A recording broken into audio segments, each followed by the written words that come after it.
File. স্থান ঢাকা শহরের পুরনো একটি অফিস। সজল একটি পুরনো আর্কাইভ অফিসে নতুন চাকরি পায়। কাজ খুব সহজ, পুরনো কাগজপত্র ফাইল চেক করে ডিজিটাল ফরম্যাটে আপলোড করতে হবে।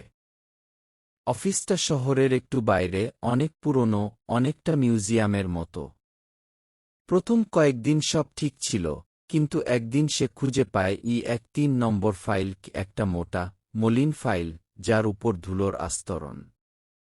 ফাইলের গায়ে বড় করে লেখা, do not scan, do not open. কিন্তু কৌতূহল সামলাতে না পেরে সজল ফাইলটা খুলে ফেলে। ভেতরে ছিল একের পর এক রিপোর্ট। কিছু অদ্ভুত মৃত্যু, মানুষের হঠাৎ পাগল হয়ে যাওয়া, কেউ গুম হয়ে যাওয়া, আর কেউ গলা কেটে নিজেই মারা গেছে।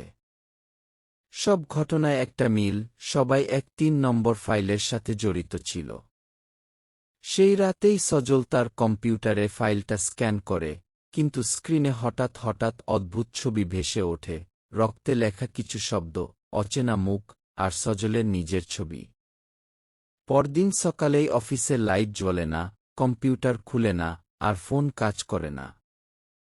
হঠাৎ সে দেখে ডেস্কের উপর আরও এক ফাইল রাখা। 4 নম্বর ফাইল, সজল রহমান, মৃত্যু আসন্ন। সে চমকে উঠে ফাইলটা ছুঁয়ে ফেলতেই বিদ্যুৎ চলে যায়।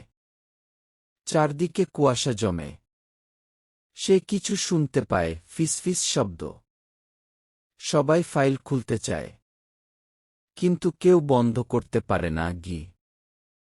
কয়েকদিন পর পুলিশ আসে অফিসে।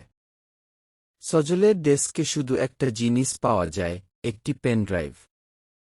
তার নাম লেখা ফোল্ডারে একটা ইমেজ ফাইল ছিল, যেখানে অন্ধকারের মধ্যে দাঁড়িয়ে আছে সজল, কিন্তু তার চোখ নেই। কেবল ফাঁকা দৃষ্টিতে তাকিয়ে আছে স্ক্রিনের দিকে। শেষ নয়।